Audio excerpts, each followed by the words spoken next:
Are you seriously going to eat, you fat blibbity blabbity blob? I mean, It's some of you might be like, continual. why would I want to start this? Sensitive. She's sensitive. She's You are listening to the Tammy Talks Unscripted Healing Podcast, where we share stories that are, you guessed it, unscripted. That's the thing, this journey doesn't stop. It doesn't really right? end. We have a general sense of the topic each episode, but really the whole point is just to show up and be authentic and let our inner child speak its truth. And I have continued to work through that story of constantly hearing, well, we don't want, got a hot dog on our hands. Yeah, guess what, Mr. Sabatsky, you do. So I'm so excited that you are here, and it is my hope that you hear yourself somewhere in the story so that way you can feel seen and heard as well. So let's start talking.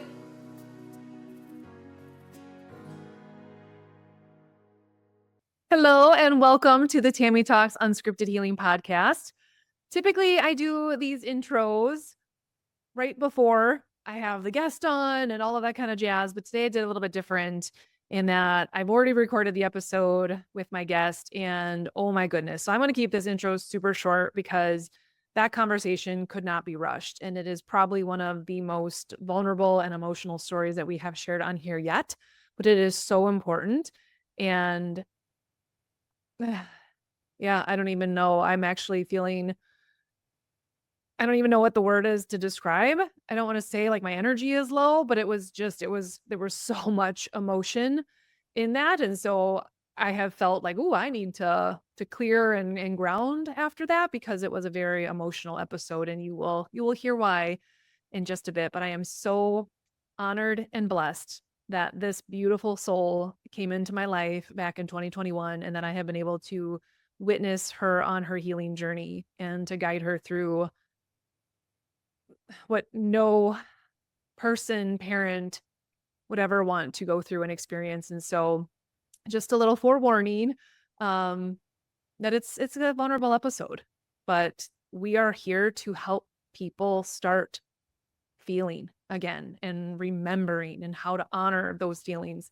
And I did finally go see Inside Out 2, which I hope everybody goes sees that movie because it talks about suppressed emotions and losing sense of self. And it's all of the things that we talk about on here. And so I hope that you stick with this episode, even if emotions do come up for you, because that is healing. You have to feel it to heal it. And my beautiful guest, Colleen, has done such a fabulous, amazing job of feeling all the feels to guide her through her journey and is out there to help other people do the same. And so I will wrap this up and we'll get right to the episode. I have my lovely guest with me today, and we are starting at 11:11, and it is so fitting because for those of you that know me and follow me, you know I love angel numbers and signs and synchronicities. And Colleen is like my twinsy when it she's pulling a door in her 11:11 necklace and all of the things. And so it's so fitting. We're like, we have to start the podcast at 11:11. Too perfect. Oh, but I'm so excited that you're here. And I'm so happy. I am so excited for all of you to hear from Colleen because her story is so incredibly powerful. And I don't necessarily want to say like trigger warning, but flashlight, kind of. I mean, we both were like, maybe more waterproof mascara. We forgot the tissues. We did. We forgot tissues. We maybe have to pause this at some point because her story is, there's a lot of feel, a lot of emotion. But that's why she's here, is because her journey through what she has been through is so incredibly inspiring, and I know can help so many people. And so I'm so grateful that she took 2 hours to get here today to talk with all of you. And so to get started, so Colleen reached out to me back in 2021 when I was running the Fiercely Focused program, wanting to work on nutrition and kind of focus in on herself. And you did that, you rocked that, but tell us a little bit about what that journey was like, where you were at, and we'll work our way through because we got a little storyline for you.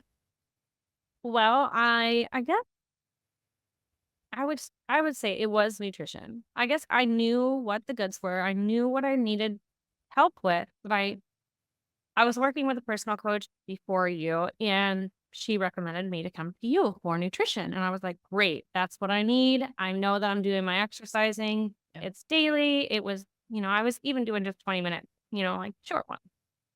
Um, and then stuff got real. So after nutrition for the soul came around, Yeah. So I'll back up a little bit. And I shared this story on episode 1 where the journey from fiercely focused to nutrition for the soul was really to help people because, like, I know this is deeper than yes, nutrition. yeah, And what had happened with her was like a classic example, like basically building that program for women like me and for women like you yeah, to dive into the deeper stuff because, yeah, it was eye opening. Yeah, you had some stuff come up. So yeah. continue. I guess it was noticing like it wasn't necessarily just the food. It wasn't the exercising, and I still felt like something was missing. Like it was just not. It wasn't connecting, and I really just felt like, how much can I invest in myself? Yeah. How much time can I put into myself? I'm a mom. At that time I had 2 littles and my hands were really I was a young mom. I was still Yeah. new, like Yeah. still very new at being a mom and trying to figure that life out itself was very hard. Yeah. Like and I yeah. So after that had all hit in 2021, like during that program, my life was hectic. I started a school, going to EMT class, and in the midst of that class in 2021 in April, um, I received a phone call and it was from someone that I didn't expect it to be from. And it was about my biological dad. I was taking a nap. I remember it vividly. I was tired that day and I went inside and my phone kept ringing and I didn't know what was going on. I finally got up and it was um, my dad's ex-wife. And she had said that they had did a wellness check on him and he didn't report to work that week. So his neighbors had went over when they had the gentleman come for the wellness check because he worked for the CP union and they were trying to get in the house and his dogs were still there and they were barking and the house was locked up and they found my dad and he was no longer with them. So it, I kind of felt, I shouldn't say kind of, I really did feel like that part just kind of vanished. Like I felt like Yeah. I just remember standing in my living room and just losing it and just and I went out to go tell Zach, which is my husband, and he really didn't know what to say. Like he was shocked. He was Yeah. just as shocked as I was, Right. like he's like, oh my gosh, like we've had a really hard time with him. And like the worst thing that felt for me was I didn't have enough time. Yeah. Like I didn't have enough time. And so coming back into it after Nutrition for the Soul ended and I finished my EMT class, during that time was a very vulnerable time. Very short, very Yeah. heartbreaking time. Like very, very, very vulnerable. So where like I ended up leaving my family and my 2 little boys had no clue what happened. They probably still will talk to you about it sometime. You know what I mean? Like, Yeah. they will remember that time and staying they knew it was Mark's place and they remember staying there, like so they they bring him up periodically. The thing about it, my dad never met them. So that was also self-guilt. And um I was reckless. I'll just be honest. Yeah, I Yes. was reckless. I mean, I was to go into depth. It was if I look at it as my little inner Colleen, Yeah. it I was hurt. I Right. Not only was little Colleen hurt, but now your ego and your protective parts are oh my gosh, high alert, pull out Yeah. all the stops, like, rear, rear, help this little girl because this little girl, I mean, we haven't even gone into what your relationship was with your dad or Yeah. lack thereof. So, of course, she was triggered. Of course, Right. it triggered her abandonment wound. And of course, your ego swooped in. And when ego does that, again, and I've talked on this podcast about the extremes Yeah. that ego will go to try to protect that little girl, but it can end up hurting people around us, Yep. thinking it's doing its best to Just protect protect little us. Colleen. And Yep. so being able to look back on that time period and having so much love and compassion for yourself, like, yeah, from the outside, it looked like I was reckless and I want, Yeah. but when I really look at it as like, oh my gosh, my ego is trying to protect little Colleen so much. Yeah. Absolutely. And I remember doing our first healing session together, and it was just a one-on-one that we had done together. And I remember you just saying, telling I, there's just this like layers and layers and layers and layers and layers of things that are covering you, and like, Yeah. and she's like, poor Tammy's like, I can't even get in to see her. Like, I can't even get in here. Like, This is a so wicked game of hide and seek you're playing here with me. yeah, oh, God. So when I don't even know where to start with that. Like,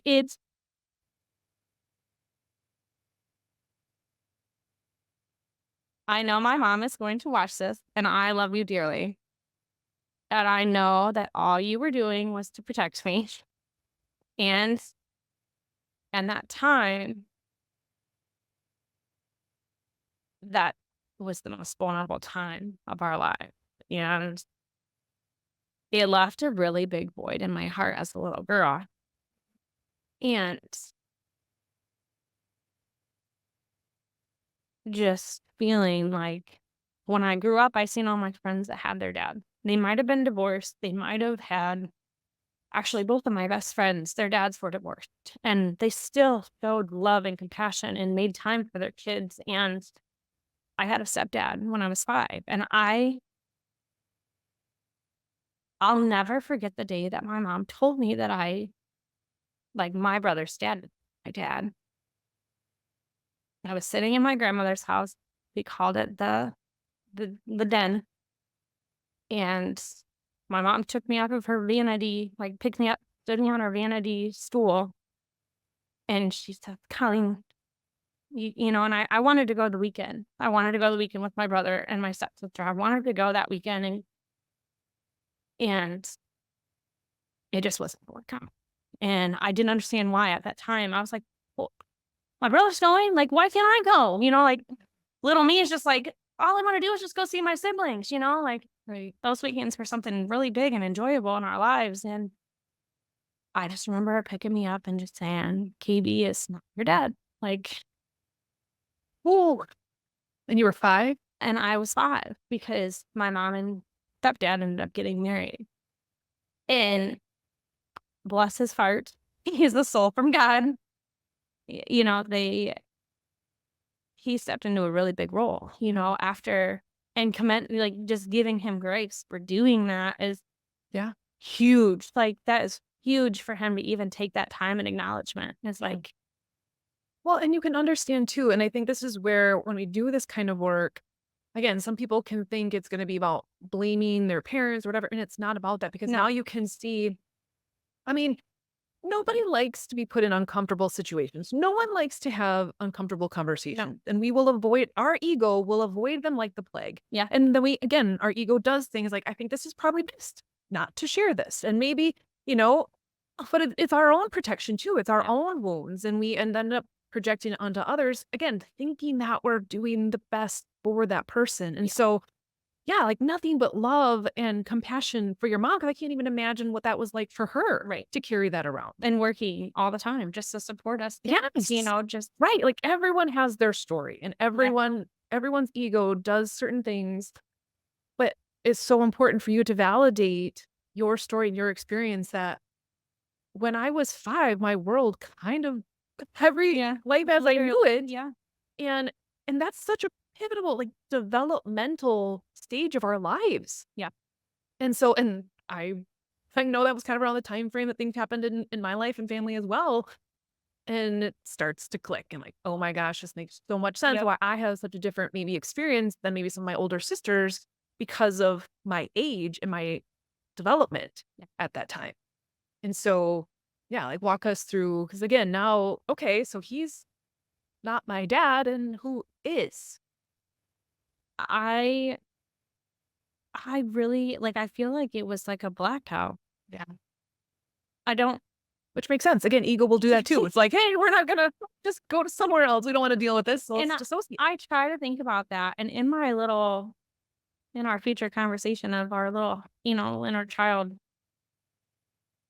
our good stuff here later, but I think about those ages and it's not that I ever was never good enough. It wasn't that.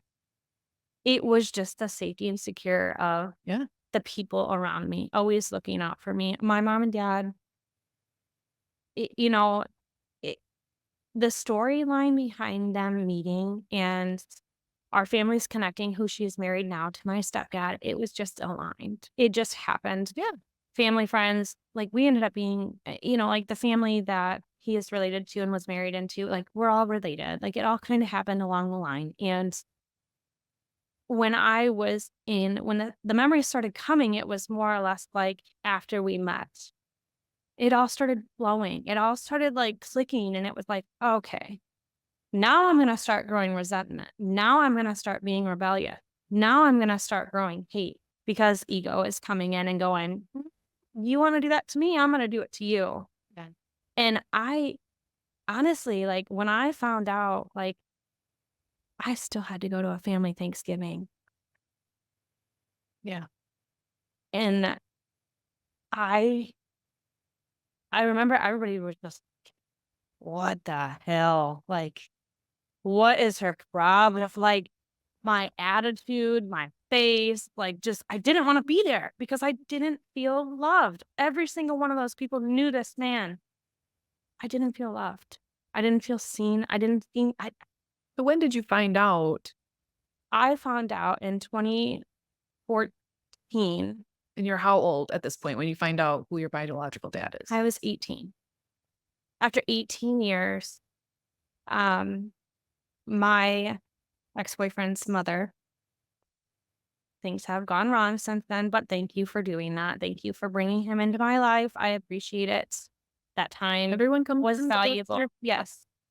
So I just remember her. Um I was I moved out when I was 18.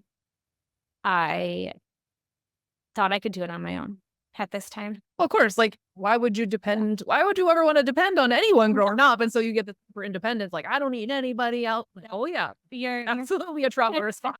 your personal designation of personality it comes through and it really shows you like where you were and where your path is now. And so I was living with these guys. They were very welcoming.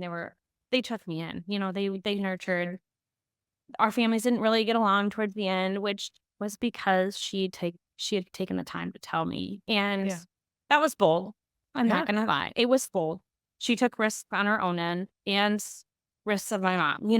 Yeah. So I was in a sticky situation there too. And once I figured out like it's Rhea, like and he watched me grow up.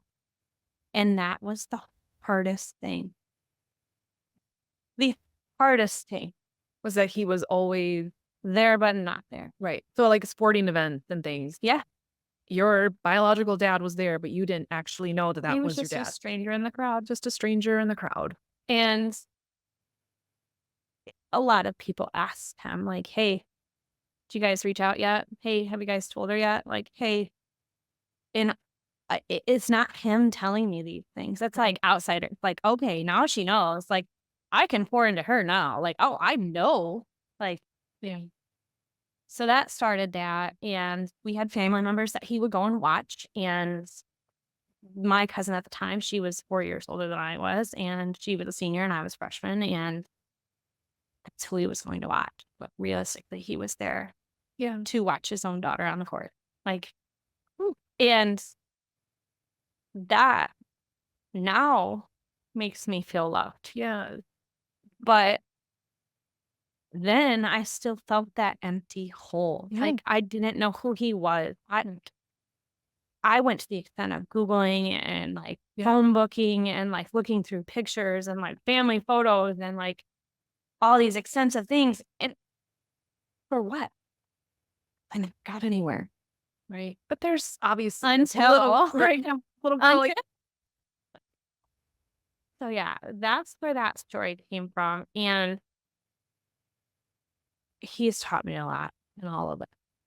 So, not necessarily the good, but the bad was bad too. Like, I was left to the estate after some pretty gnarly stuff and hurtful, very, very traumatic.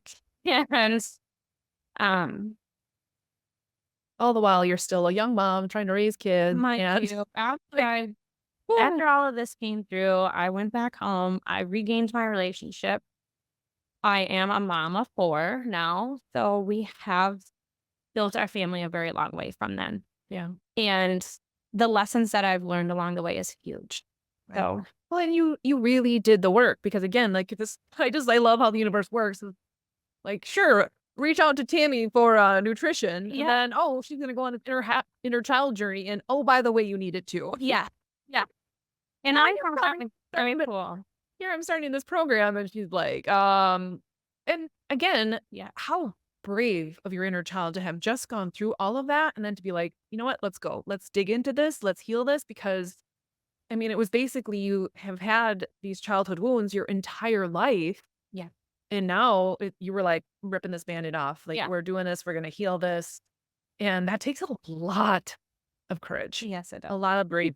So you had to go through what you had to go through to get to that place where it's like, okay, I'm actually really ready to heal that because that's what little Colleen deserves because she was always worthy of love. She was always worthy of the truth. Yep.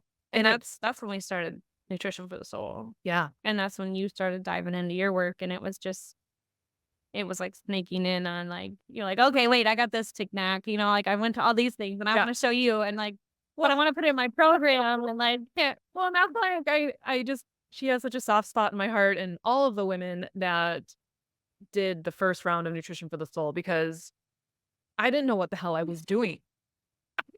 Honestly, didn't. I just knew like I had to go through it myself. So I was literally creating the curriculum like a week or two ahead of it, but I was living the curriculum myself. And yeah, so for those women who have trusted me with such a delicate and vulnerable part of their life, just so again, like all of those women in that round one were just yeah. yeah, So we healed our inner child together in we many did. ways. And so it's just been so beautiful to see how you have been able to look at what she didn't receive but always was worthy of Yeah. and being and giving that to yourself.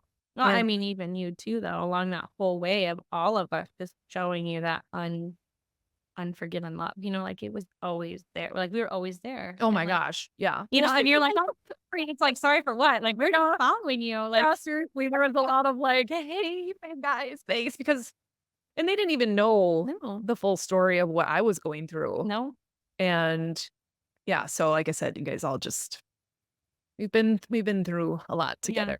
Yeah. So, It's really cool. It's really cool to see that. So, so yeah, you've done a lot of healing around. I mean, I think abandonment one was a biggie yeah. because again, even though now you can look at the situation and you can see all of the parts, your ego's part, even, family members and people in the time. Like it was just, if you really kind of look at it as like a play, Yeah. like everyone had their roles, even the woman who shared this information, like she didn't pop out of nowhere to do that. Like, Yeah. kind of universe is like, all right, it's time. Yeah. This girl needs to know. And she just happened to be the one that was chosen It to was do it. wrapped in her lap. Yeah. Yeah. So maybe unfortunate for her, but really what she gave you was a gift, but wrapped in a very, very, very, very Delicate. painful package. Very, very, very. Yeah. So you have done a lot of healing around that relationship with your dad, even though he's no longer with us. Yeah. And I think that was something that came up even with my dad. And I spoke to it last week at the beginning of the episode with Jamie about, that episode with my dad kind of bringing up stuff for other people and how we can still heal those relationships, whether they're here physically with us, or and maybe not, whether they have passed or they're just not in your life. Like, that healing truly comes from you Yeah. and from within. And so share a little bit about, like, the healing that you've done around your relationship with your dad, or how you helped little Colleen understand that and feel loved. That's a big one. Yeah. That's a big one. So, I definitely can you put like an audio, like a mic drop? Yeah. Just for a second. Um, so in 2023, uh, we found out that we were going to have another baby. And he was our unexpected gift. He made his appearance very well known and unforgettable. Let me just say that. He has taught us a lot in this time. And believe it or not, it would have been, he is 6 months old. He is. He is 6 months old. And we found out in the summer of 2023, and we kind of looked at each other and we're like, oh, well, this is the 2 under 2 thing. Like, we were not looking forward to that. Like, we were like, oh, shoot, like, um, we fast forwarded that. We fast forwarded all the negative and, worrisome thoughts that you have as parents when you first find out. And it's like, okay, well, we're in it. Back up. So you find out you're pregnant, Yes. and it was around 20 weeks in? I I want to say it was probably around 14 weeks because at that time, like, I was still early, but my midwife, I went in for a regular checkup. I did labs and I did the AFP testing, like all the genetic testing, and everything came back great. And um, she couldn't find the heart rate. And she was like, all right, like, let's go in and we'll do a quick ultrasound, make sure that the heart rate's still good, baby's still good. They took me back and baby was great. Heart rate was good. And they started looking around and baby was moving a lot. And then I went in 4 weeks later to my 20-week appointment, and things were not what I wanted it to be. And it was intuitively knowing now what I know from healing, like my gut instinct is like that's my trigger. Yeah.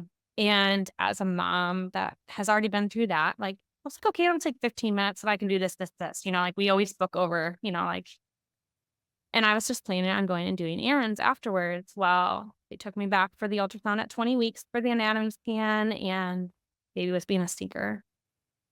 So I thought it was no big deal at that time. And then the ultrasound tech started taking a little bit more time. And by this time, 40 minutes went by. And I felt like it was like forever. And I kept asking, like, like those random questions you ask the ultrasound techs that they can't really tell you, but they tell you anyways. And it's like, I know this person, but they really shouldn't tell me. But Yeah. she's been there for 4 babies. Like, Yeah. I mean, she knows me. I work with her sister, and um, she's like, I am not really getting good photos of his heart. Well, she didn't say him, but her, like the baby's heart. And immediately I just felt sick to my stomach. And I was by myself. And at that time, like with a mom of 4 and like your significant other is like, yeah, I got this, like I can go in, I'm good. Like, it's 20 weeks anatomy. I'll send you pictures when I'm done. Like everything's great. Everything, the pregnancy was good. Like, all regular things. Needless to say, it was all regular things. And they, they didn't know what was going on at that time. And the ultrasound tech had to take the pictures into my midwife. And my midwife had a follow-up appointment afterward. So there I was sitting in the waiting room with all these moms coming in with babies and, all these things. Your mind is going crazy, Yeah. right? Yeah. And I could just think of how cold the room was, how alone I felt, how scared I was. Like, I guess I goosebumps. But like at that time, like I just knew something was right.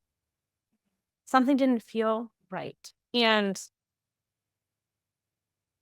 she come up to me after I got in for my appointment, did all the good things, the vitals, urine sample, blah, blah, blah. And she goes, this happens a lot, like we just send people up for an extra follow-up for an appointment. And I was like, okay, and she's like, please don't get too worked up about it. It's not really good for you and the baby. Like just, and I'm looking at her going, like, okay, like Yeah. as I'm bawling on the table, and they referred me to maternal fetal medicine, and that appointment was only a week later. Yeah.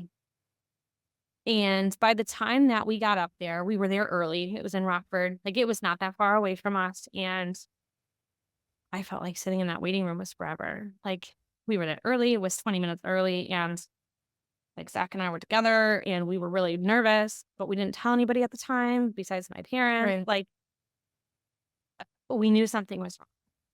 And, reassuring that I do have a niece that has like other things going on with her heart, but they fixed it, and so they watched a really close eye on our nephew, and she had to be referred to maternal fetal medicine too. And by that time, I was like, okay, they got the clarity. We should be fine. Like these guys do this stuff every single day, right? Yeah.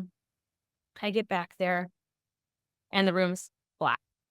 Like they introduce you like, hey, this is so and so, and they had a trainee, and the lady's scanning my belly, like the gel is not warm, it's cold. So, and I mean, they had to put it all over because they had to do like more testing and more in-depth testing. And by the time that with medical background, I was watching the screen and I seen all the parts that they labeled, all the parts. And I looked at that after they walked out. And the comment that sticks out to me most in that moment was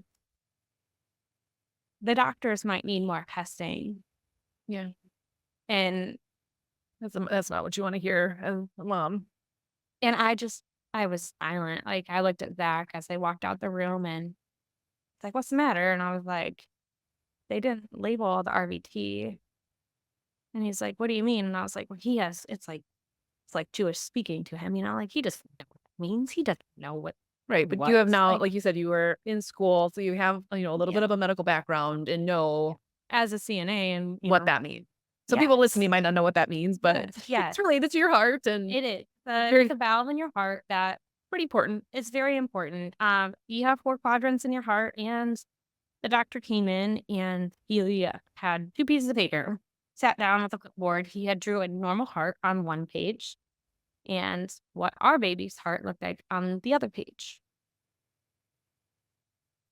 And it's diagnosed as hyperplastic right heart syndrome, so HRHS.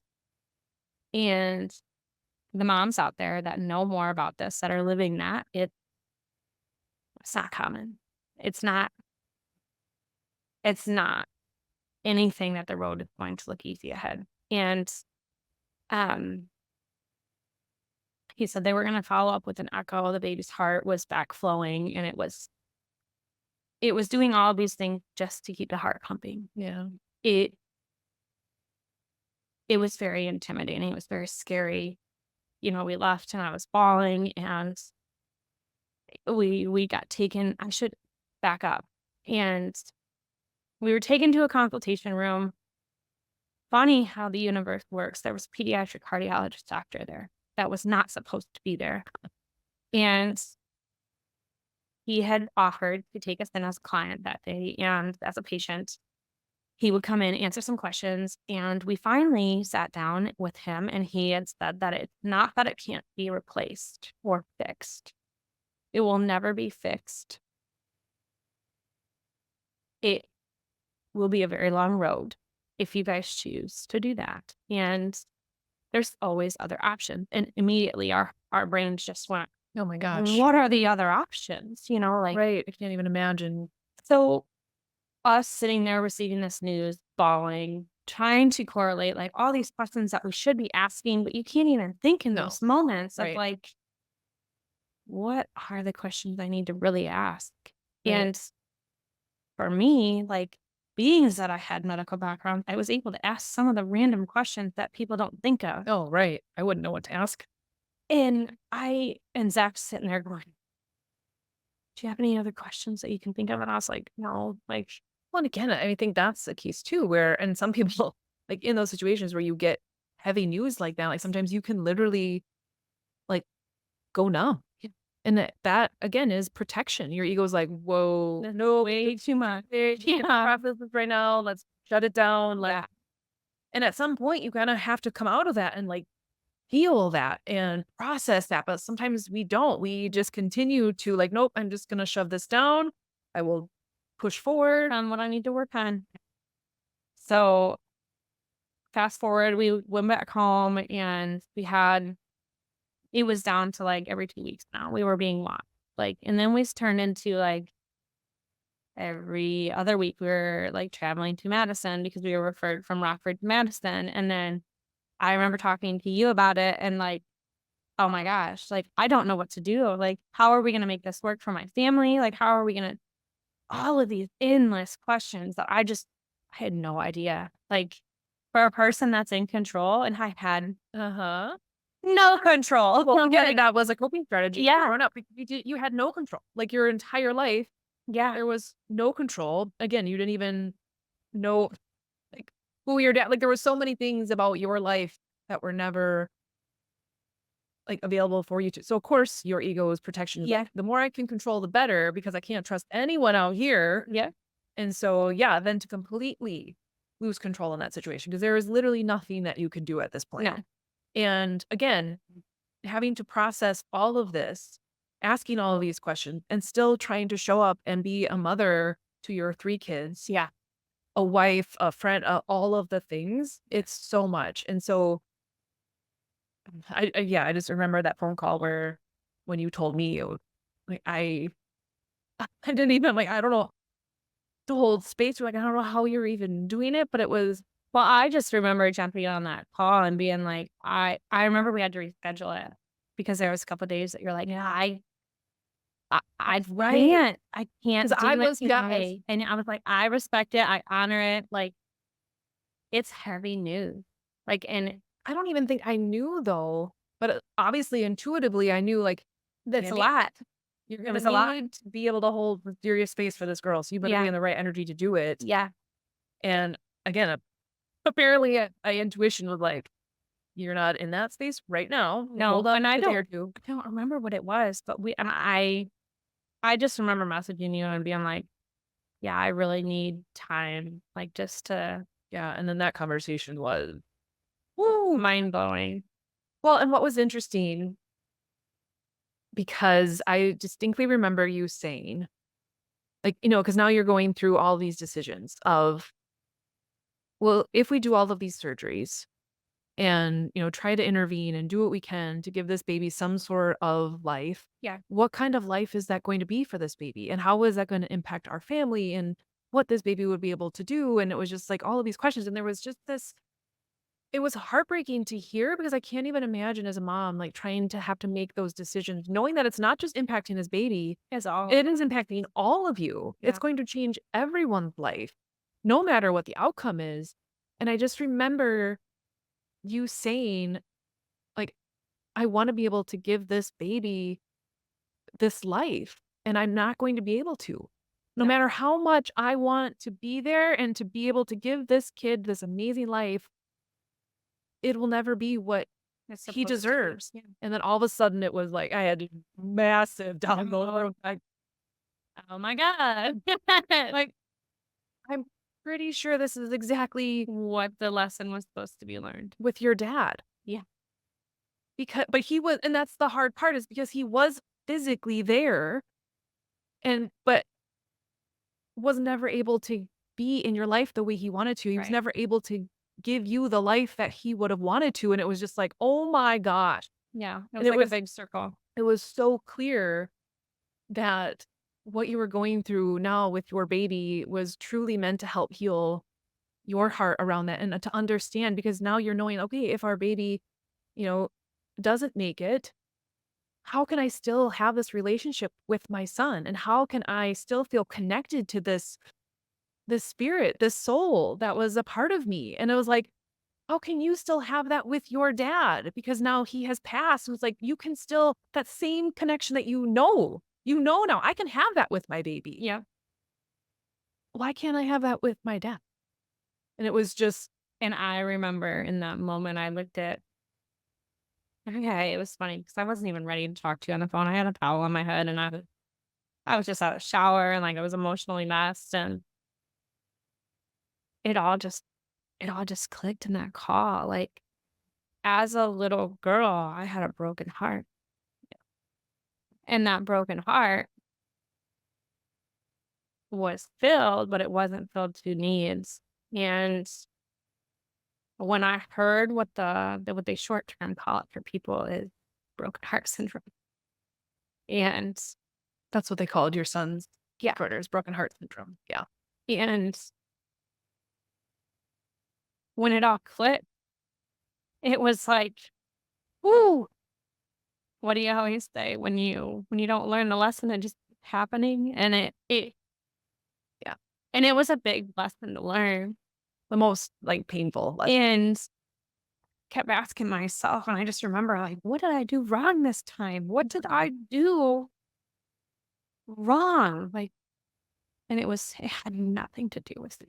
Well, and this was one of those cases where you could have easily continued to say, why is this happening to me?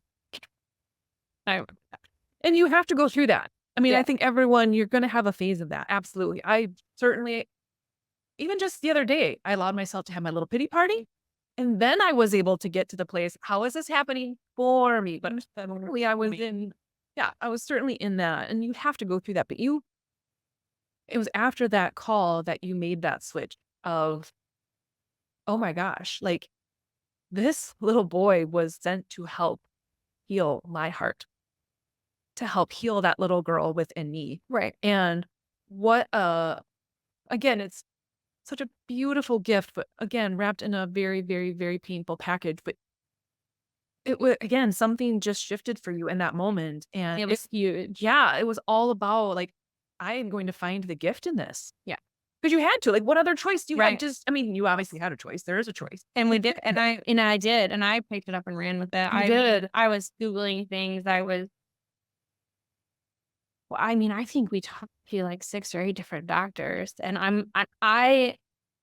I remember meeting with the surgeon finally, and I remember this call that Zach and I had to get on with our palliative care team. And for those that don't know, it's a care team that works with you. It's not like hospice. It's a really strong community group that really wants to make sure that you know what you're doing and making the right decision. And I just remember sitting in his office on that surgeon call, and when we got done with the palliative care thing, like I I could go into another episode about how Zach took it. You know what I mean? Like that Oh, could yeah. be a different feeling of men taking that situation. But Yeah. That was like referring to my dad, like, oh, let's just press this. I don't need support around this. Let's yes, bury this. yes. And I've opened his eyes during this journey as well of like men don't always have to be the strong foundation. Like they can be, but they also need to know that it's okay to feel all the feels. Like Yeah. you can't always be strong. Like you can't show I remember sharing like I will support my kids when they're emotionally struggling because this has taught me how to come back as a little girl, like teach through my kids, like support them through this too, because what is the support that little C needs? Like, Right. Because your kid needs you that know what exact I same mean? thing. Like, and I feel like that's where it started is like we we worked together for a really long time and then it really started getting stronger and like and you're like, Colleen, like I feel it. Like, God, I can't like just open the gift already. And I remember in Nutrition for the Soul and doing like one-on-one calls and like all these things. Like I remember doing a meditation and it was opening the gift that we had. And I didn't have a gift. And I was so mad. Right. You And didn't have a gift yet because he wasn't here yet. no, and I was so mad because I was like, I was distracted. I want to do it again. Me too. I'll do it again because I didn't get the gift. And Your gift was delayed. our gift was delayed. And um, so going back to like that surgeon call, like I was angry. Yeah. I was mad. And I just remember crying and just in sheer hate because I was like, give me all the options, but tell me what you really think. Yeah. Like, I need No you to be sugarcoat this. Like, I need you to be fucking honest. Like, I need you to be honest with me. And yeah. I finally came to the terms of like when we went up to Madison the last time that we had our last ultrasound and we met with our neonatologist, I think it was. I'm not really sure if it was her or if it was just, I don't remember, but I just remember her. I'm looking at her and we did a tour of the NICU at UW and I looked at her and just went, is it worth it? Like, is he going to live the life that he's supposed to live? Like, he's not going to be healthy. He'll forever be sick. Like, he's going to be living on multiple medications. Sometimes I don't remember to take my multivitamins, let alone a life-saving medication. Like, to be honest with you, like, I have to take them at night because I forget. But what if you forgot? You know what I mean? Like, that's a lot of weight. And that doesn't count the other 3 children we have at home that are not being seen, that are not being loved because we're away. And when we shared that movie, The Wonder, like it made me Oh, immediately think of my worlds. yeah. Immediately. And when the teenage daughter says, I'm a single child, like that's probably how they would have felt, like with us being in the hospital, like and raised by other people because mom and dad love this one the most. Well, right. And that goes back to, again, even with my dad, of like, he wasn't the one who experienced the physical trauma, Yeah. but, and, and even with his other siblings Hmm.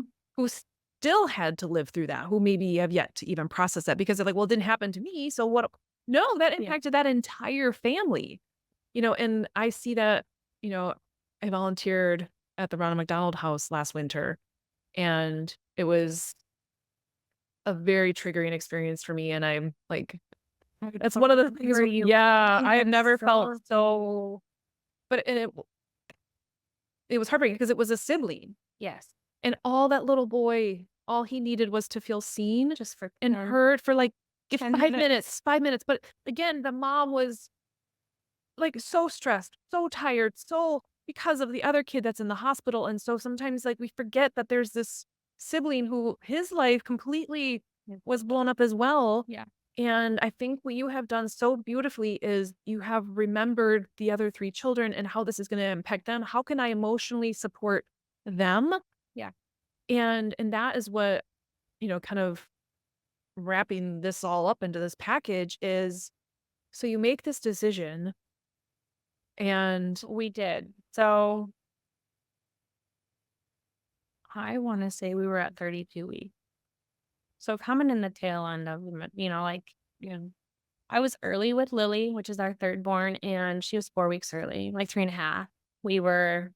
My water broke, and that was the first time it had ever happened. So then coming into it, it was the Monday that my water broke on Wednesday.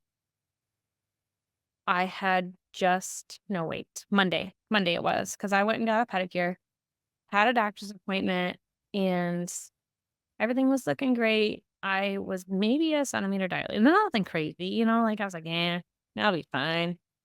So I went and got a pedicure, and it was about 45 minutes for my appointment. Went to the bathroom, and immediately I was at 36 weeks. Like my water broke, but let me rewind. But 32 weeks, we had decided that we were doing palliative care. We decided not to share with our family right away because we did not want other projection. That was another wound that I really had troubles with because I always look for validation. right, people Every pleasing, single validation, time. get input from everybody else, and this And is a then you make your situation. decision, Right. right? Well, then you're never going to please everybody. Everyone's going to have their other input, and this is where you truly had to look at, no, no, no, no, I can't have any outside noise. Yeah.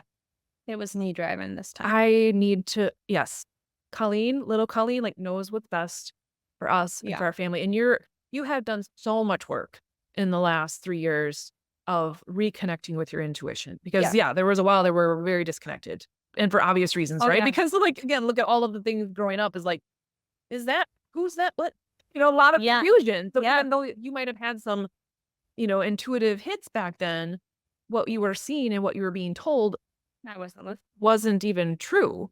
So of course you get disconnected from your intuition. So to see what you have done to reconnect with that and to be so firm and strong and like, no, I just know I have a knowing. And that is one of your gifts is that Yeah. you have a knowing Yeah. and you get Yeah. to feel like I do where it's like, you can't like, nope, that's okay. Got it. What? So Yeah. yeah, that's been a very, very powerful. And again, when you can start to see like, oh my gosh, like all of this healing work was literally to prepare me for this. Yeah. Whoa. Yeah. So we ended up doing palliative care, and our original plan was to be induced and at UW, and um I put a kibosh to that. I knew somewhere inside of me that it just wasn't fit for our family. It's 2-hour drive, like who are gonna take care of my kids? Like where are they gonna stay? Like grandparents aren't gonna get to meet, like Yeah. all of these things. And at that time we didn't know if he was gonna come out alive. Right. We were still in that Right. like we didn't know, and so water break, we went, called my mom, called Zach, let them all know. And I called my best friend and I was like, "Hey, you at home?" She only lives like 5 minutes away. And she's like, "Yeah, I am. Why?" I was like, "Well, I'm at the nail salon. I need a pair of underwear. I need new pants, like stuck in the bathroom by myself." Like, she's like, "Absolutely, I'll be Good there. friend. I'll be there immediately." Yeah. So she came, brought everything back, and like, "You want me to take you up to the hospital?" I was like, "I don't have anything ready." It's fourth kid, and you'd think I'd have, Right? you think I'd have my crap together, right? No. No, no. So I went home, started doing all the things, and um, I remember putting my suitcase on the table and stopping and waiting for Zach to get home, and I just had to sit in the silence because Yeah. that was the last time that I could take care of him and be safe, and that I knew that he was gonna be okay, and I was in control.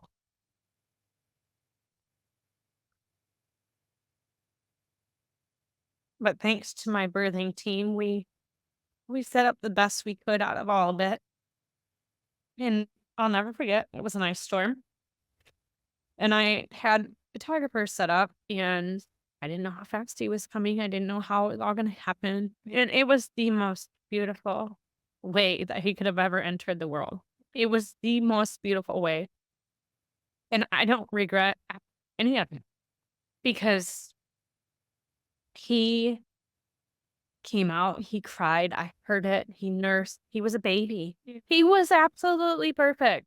He looked like all the other kids, so all the kids had just gotten dropped off at school, and my best friend went and got him and brought him up, changed their shirt. We had all gotten matching shirts, and they were just in love.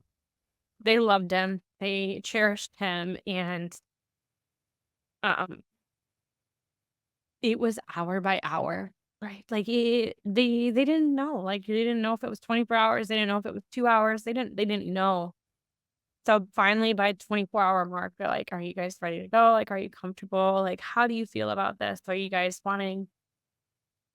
So, these are the kinds of things that I'm trying to work on to help others. Not only just healing those parts, but really working and diving in on how to make that the most beautiful experience that it can be, instead of such a traumatic and hateful process. Because honestly, there's always a reason in the life that they're given. And like, they're not meant to be in an incubator. And I support all those families that do that. Like, Right. Everyone has their path and their and reasons and I journeys and do. absolutely. And I also want to share, like, there's other families that I've spoken with that have done that and have had other kids. And It's hard. yeah, No matter which my way you heart look is at it. just, yes, No matter what way you look at it is so hard. And so yeah. I want to get to like the bigger gift in all of this for you. But let's you get him home. Talk Yes. about that time with him. We had 7 beautiful days of him just being a baby, and it was the best 7 days ever. He got to meet the most people in his 7 days of life, and every single one of my family members helped, the community helped, and my friends and family were just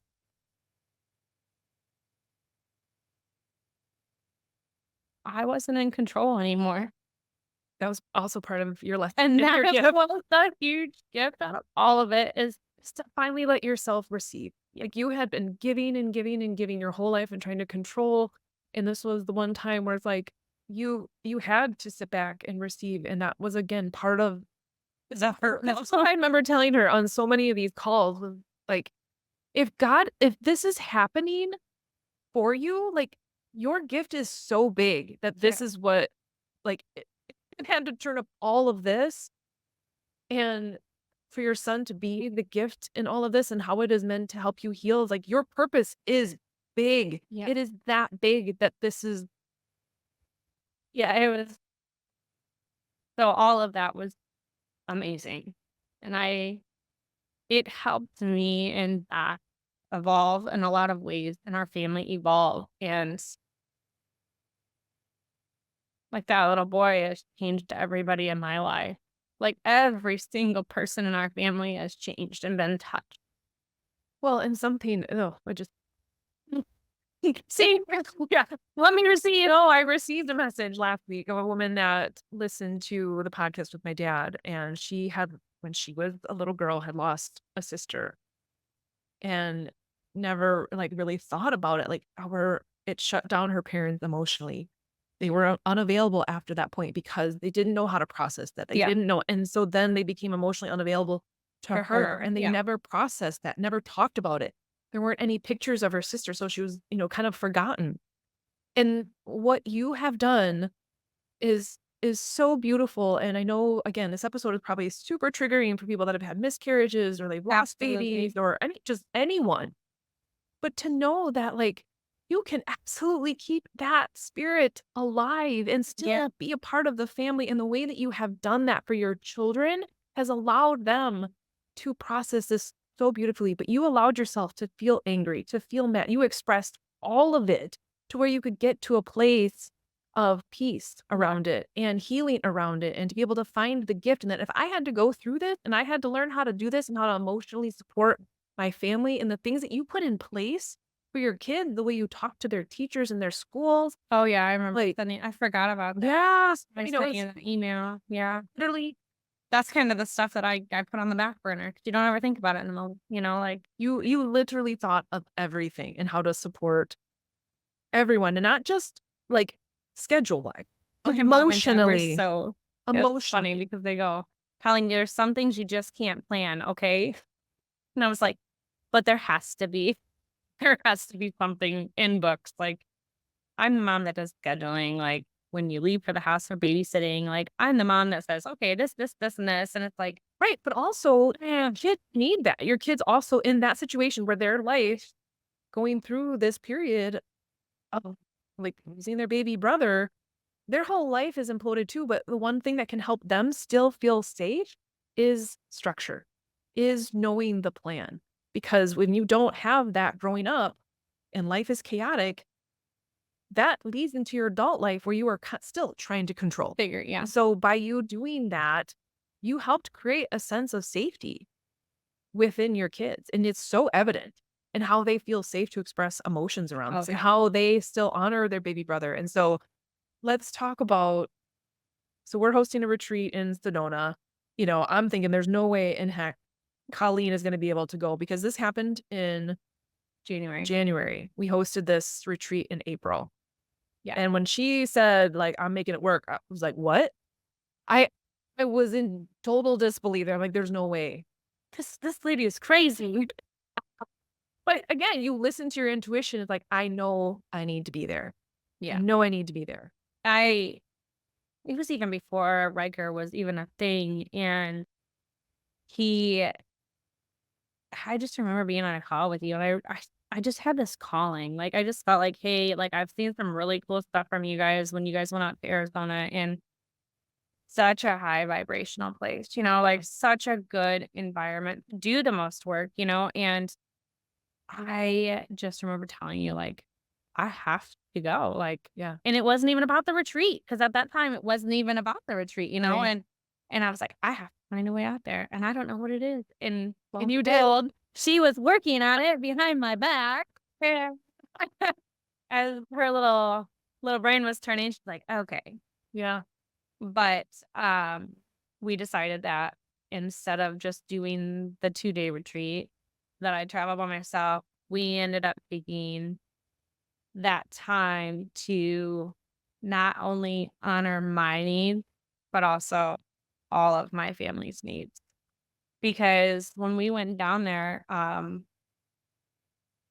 the kids love to travel. They like to do fun things, right? And the drive down there was a little rocky because our littlest ended up getting car sick, and it was a lot. But They're how old at this time? it now well, it was just this Yeah. year, so it was 7, 5, and 1.5, and So a road trip from Illinois to Arizona, so you can all mind you, it was probably about 24 hours, like, in a car, and Right. we were like, "Yeah, we'll be fine." Kids slept for the while, and so when we started going into New Mexico, it started to get really, really well, I think it was Amarillo, Texas. It got really, really windy, and we didn't wanna stop. We stopped for breakfast, and then by the time we got to New Mexico, it was still daylight, and it was the most breathtaking moment of my life. Like, Mhm. we got to go down the mountains, and in that moment, so our special thing as a family, we I carry around a picture frame of Riker, and it's one of our favorites, and it's not the one we used for his obituary or his urn, but it is one of our favorites because he just looks so cute.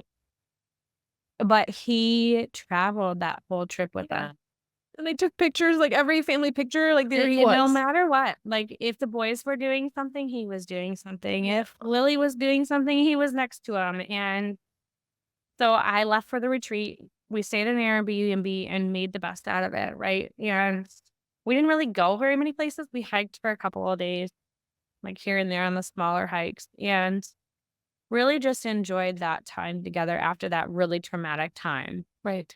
And trying to, if you ask our kids about it, they'll tell you that Riker made it happen. 100%. And I wholeheartedly believe that. Yeah. Like, out of all of it, it's like he was the light and shining armor. Like, I got this. Like, we're going to take our family on a little adventure. And I was not going to lie to you, but I was a little intimidated to tell you that I was bringing my family down. So I was like, Oh, I thought it was amazing. But I was like, she's make it work. Like, girl, you make it work. I don't care how you're getting down here. Just get here. yeah, we ended up driving instead of flying. And it was the most beautiful thing ever. Well, and so what I have goosebumps and just like great.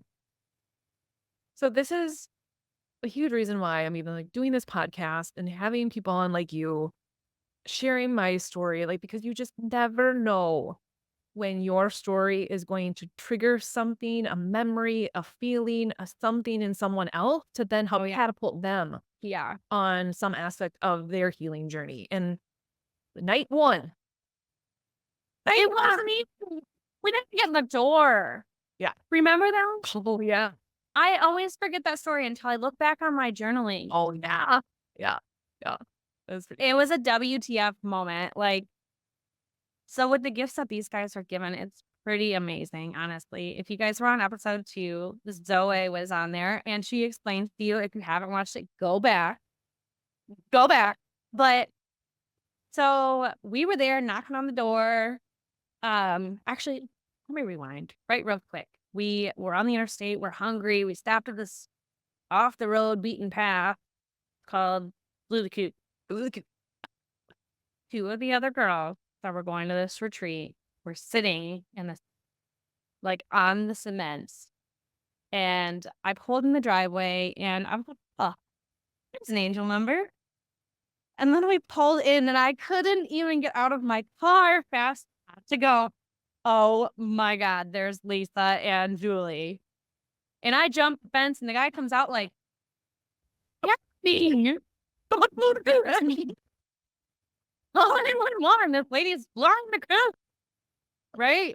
And he comes out and he's like, is everything okay? And we're like, oh yeah, We just know each other from like, so then later he brings out the girls with lunch and he goes, your name Colleen? And I was, yeah. And he goes, you ordered a minute apart on the road when these guys were standing in the store. And I was like, yeah. Like all of this stuff was like starting to like just like fly in and like the universe was like boom, boom, boom, like slapping me in the face. Yeah. So by the time we got to the house, we got to the retreat and dropped off, Tammy and Zoe were still getting ready and we were talking about it. And I come out and I don't even know what we were talking about. I think I was actually talking about Riker in general. And I think it caught Zoe's attention and she was like, Oh yeah, I forgot about that. I was like, Yeah. she's like, what did you just say? And I was wearing my bracelet and my bracelet has Riker's name on it, right?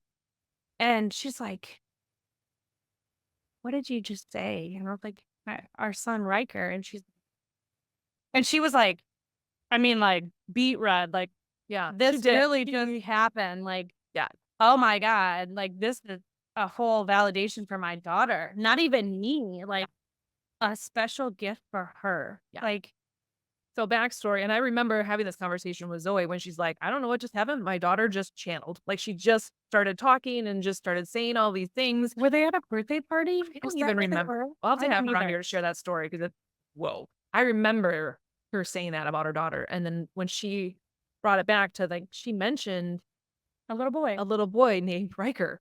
And he was gonna die. And that was just it. Like, and that happened. And I was like, like I just started bawling. Time that you had even met Zoe. I didn't even, yeah. Like you knew her just because I talk about her all the time. But Yeah. so again, if you get nothing out of this episode is like trust that you are being guided and that there is this path and God and the universe are conspiring to help you on your path, to help you find your gift. And it can take And the you on people. yes, the The people that are, people. like I said, if you imagine your life as a play and you can start to see all these characters and how this person came in to change this scene, but this person came in to teach you a lesson. And all of a sudden it's like, Oh, whoa, yeah. whoa. And that absolutely happened. And again, that night, we're all, these women, I think you and Lisa knew each other, but most of them didn't actually know No. each other very well before coming to this. And so we were doing a little intro. She's sharing this story. And if you want my honest opinion of when I first got there, I was like, Yeah. I felt like an outcast. Like I was just this little outcast. And I remember one of the women going, how old are you? How old are you? And why are you here? Like, and that's the thing is, 'Cause, like, yeah, I mean, really, I you were- am 28, but I feel like I'm an old you are absolutely an old soul. Like, I feel like I've been on this earth forever. Like, it sounds weird, but Not to me. it's all the voodoo and stuff, right? But it is. And I don't know if that correlates to like growing up fast or feeling like yeah. you have to be an adult or you have to figure this out. Like I remember that clear as day is like feeling like, Yeah. am I really supposed to be here? Right. But it all comes back again to it that worthiness all- code, right? Again, of like, yes. no, I am worthy of being here. And you, Yes. man, you taught those women so much Oh, yes. about honoring their feelings and their journey. And that's why that woman said that. She was, how old are you? Because of the life lessons that you were just doing and how like mature you were through all of that. And mature isn't the right word, but you know what I mean? Of just like how yeah. beautifully you honored Right. your experience and your family's experience. Like, yeah, you would not expect that from a 28-year-old. Right.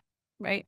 But yeah. It's here. Yeah. I'm So here. you're sharing your story and then, everyone's kind of going around sharing their stuff. Well, then we get ready for the inner child healing hike that next morning. And, Zoe does a little grounding thing before everyone takes off. Everyone starts walking. Well, one of the women pulled me aside. She said, yeah, Tammy, I need you. And I was like, and it was, I said it like that. It where, was immediate. like, I need you. And I was like, oh, okay, here we go. I wasn't asking for it. Soon. And she was just like, oh my gosh, when Colleen was talking, like it just hit her because part of the inner child healing hike was we had them go back to you Don't know, spoil it. yeah, I'm not going Don't to spoil it spoil it because you have to do no, it. but they had to reflect on certain stages of Their their lifetime. childhood. Yeah. And when I said that, when I was kind of giving them the instructions for this, it triggered something in this woman to then remember something about what Colleen said. And sure enough, kind of a very similar experience where she had lost a sister very young. I think she said when she was 2 or 3. Yeah. Yeah. And again, there was all that the memory of her was this tiny little picture on And her it was mom's never talked about. was never talked about. And she was like, oh my gosh, am I supposed to be here to like help honor her too? Because the way that you were honoring Riker, it's like she just felt this like overwhelming, like, oh my gosh, I need to honor my baby sister like that too, Yeah. because it was so painful for her parents at that moment. Like, again, they didn't know And how to like process and it. she carried that weight. Yeah. And she's like, That's have the I been carrying difference. this grief That's for my yeah. entire family? This, yeah. Yeah. Because she's, again, very sensitive, very intuitive, and could feel the pain, the weight. sadness Yeah. that was hanging over her family and her parents going through that, but no one talked about it. So here's this now girl trying to grow up feeling responsible for everyone's feelings, making sure everyone's happy, taking that on in her entire life. And she's this adult who's like trying to find herself, but yet still like weighed down by all of this and just Yeah. that. And it really got me, and I lost it that night when we started sharing, and she was like, actually, she was born with the same thing, like, not the same diagnosis, but she was diagnosed Yeah, diagnosed it was a heart. with a heart condition, Yeah. and she lived for 3 days. Yeah. And then it was like, Yeah. so by you sharing that, you gave this other woman such a beautiful gift and being able to pour back like love and compassion and to bring her into that. I just remember her going, I grabbed her little hand and we ran away to go. So yeah, not only did she take her inner child on the hike, she brought her baby sister with her too. And it was just like, and this, we had to start. And I was like, what just Yes. here? Yes. It And was so amazing. again, why I share this stuff, and I know it brings up emotions for people, but we got to start feeling. And that's We've your got to start start, feeling. is that, you were shown that And it makes push sense. through, But push again, through, like, yeah. And you can tell like that was very much a generational thing. They were not given the tools of how to process that. no, But now that we know better, we can do better. And that's why you are here and you're doing this work now. And you're like, okay, this happened for a reason. for a reason. Maybe part of this for me is that I can help guide family through what is going to be a life-changing experience Into a beautiful, and turn it thing. into something beautiful where they can still find so much Um, beauty and life and lessons in that. yeah, And that is really like the gift and all of it yeah. for you and your family and for all the people you're going to bless, because how many people are going through loss and not knowing how to process it? And so I'm not here to tell you that I've got the key. I'm not. I don't have the key. But- Anything I do, I'm pretty. But I am here to say that I'm still living it, and Yeah. I'm willing to help other people that are going to be in that situation. Okay. Full circle moment of talking about when I started nutrition for the soul. I just knew like I have to go through this too. I have to heal and I want to help people along the way. That's literally the exact same thing that you're doing. Yes. Yes, it is. And part of your journey now is because now you, again, you have fully embraced that there was a greater purpose in all of this. Yeah. And Absolutely. God has given me a gift. It was wrapped in a very painful package, but there was a gift in this. And so now It's unwrapped. it's unwrapped, and now you're in this other like part I of the literally can just development. see, like, Yeah. that's all I can just see. Is like, And so she's taking this next step to like, how can I truly help people? How can I share my story to give families hope and resources and encouragement? And so the evolution of Colleen is now taking it into this other program to really start to look at that. Like, how could I package this up in a sense and really get out there and help families, help people, kind of like I'm doing? Like, how can I get this inner child word out there? Like, I'll start a podcast, I'll completely rebrand my business, I'll do speaking, like whatever I can do to get it out there. yeah, And that's what you're doing with your, like, I figured it out. Like, I found the gift. right. Now, how do I share it with the world? Because that is literally the whole point. And I mentioned this on last week's podcast too, is we were given gifts. Like, one, you had to do the work, and man, you had to do the freaking work. but you found the gift. And now God's like, okay, now share it. Now share it. It's Run. not meant for you to just keep. Run. Yeah. Run. And that's why I wanted to have her on here, because I just wanted to encourage her, because and Yeah. I remember this stage, and I get caught in it too, where it's Yeah. like, who am I to, And you do feel like that. it brings up a whole nother level of your childhood wounds of like, No.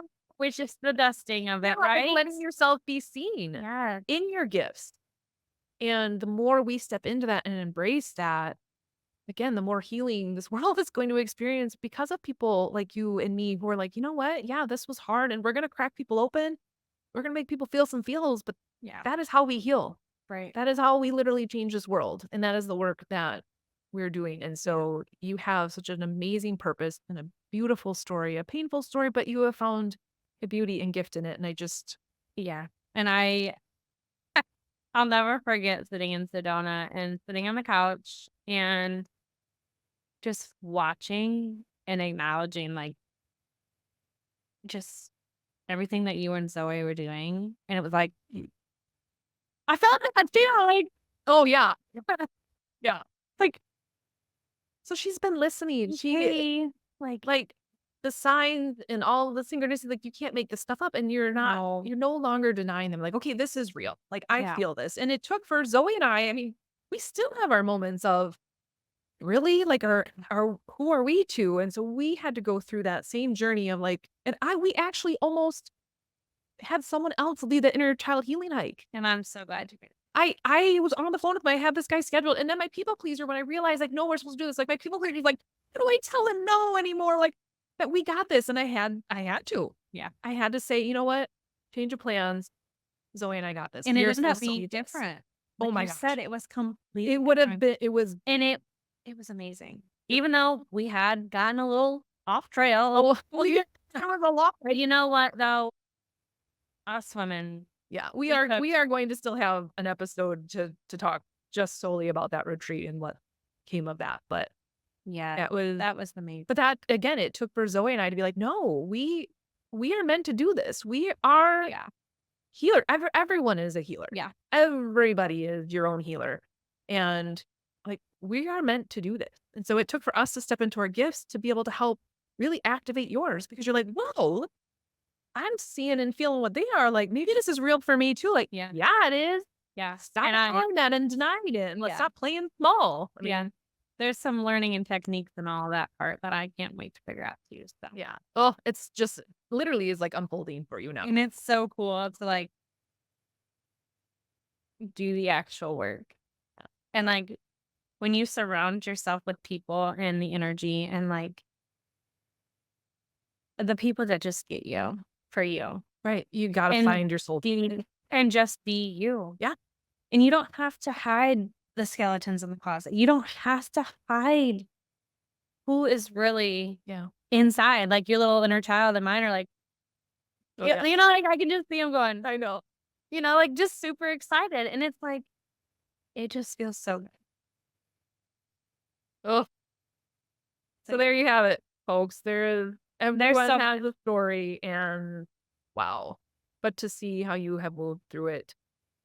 And again, I hope everybody knows we are all being guided. We just have to like take off the blindfolds and to see the signs and the synchronicities. And that's why people make fun of my angel numbers. Like, no, It's like simple. Like really, so with all that stuff happening yesterday, with all the stuff that's happened this week, yeah. we got hit with that really big storm.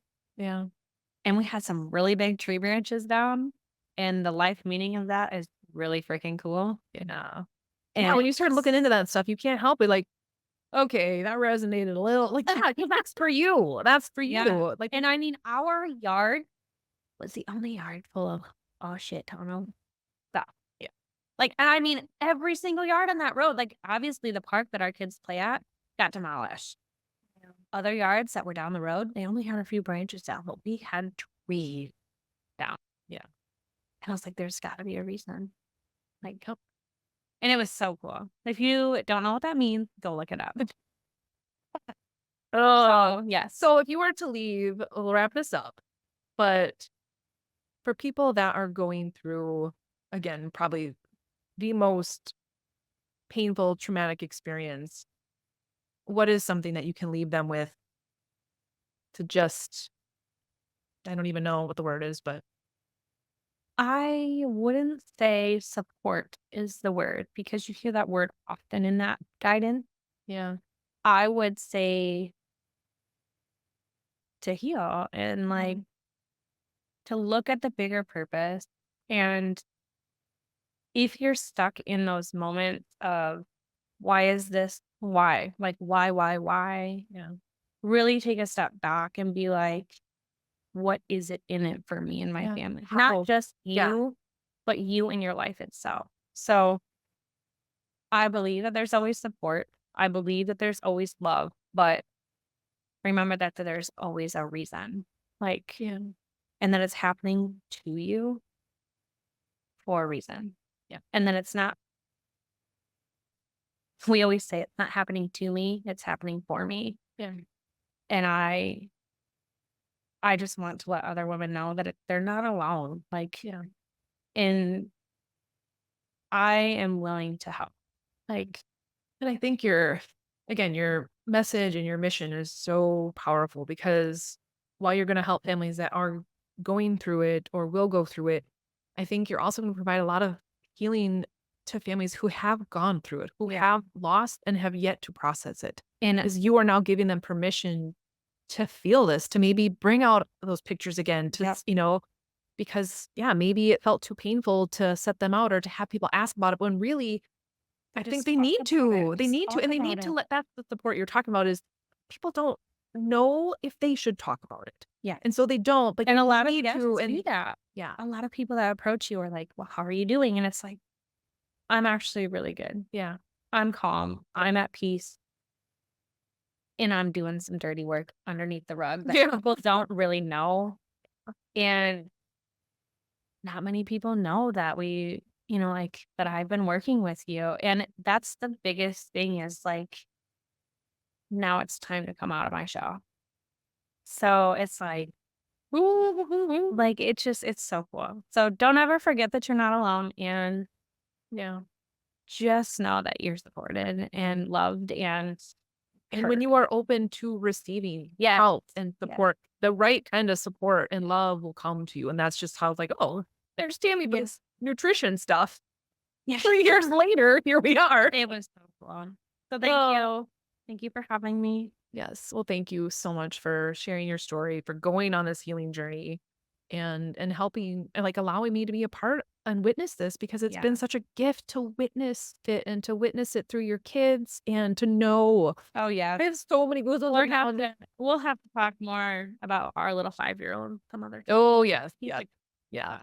but But thank you. yes. So thank you all for tuning in and pouring all love and support into Colleen and her family and to that sweet little boy. Yes. He's adorable. Yes, we'll all just send him some love and to thank him for, I mean, man, what a sacrifice to be able to help you and that little girl within you heal, but to also, I mean, how this is going to help so many people. That little boy did that. That was a big did. impact and, And his little 7-day life. I guess we always say that you have to have a date on something, and I don't have a date, but at least it's a goal to know that there's always things coming. And Absolutely. I love it. I can't wait. So I'm going to like hear of Colleen. I'm sure she'll be on here at, years down the road and be like, oh my gosh, like the stuff that you will create and the families that you will I'm touch and heal is going to be amazing. So thank you all. I know this was probably an emotional episode. and very so long. That's all right. They're used to that now. I've just blown past the 30 thing. Like that's not even happening anymore. But yeah, Oh, so much for sticking with us. And again, honor whatever it is that you need to feel and process. And if you need people like us to help you do that, will you feel safe in what comes up for you? we're here. All right. Thank you all for tuning in. Bye, guys.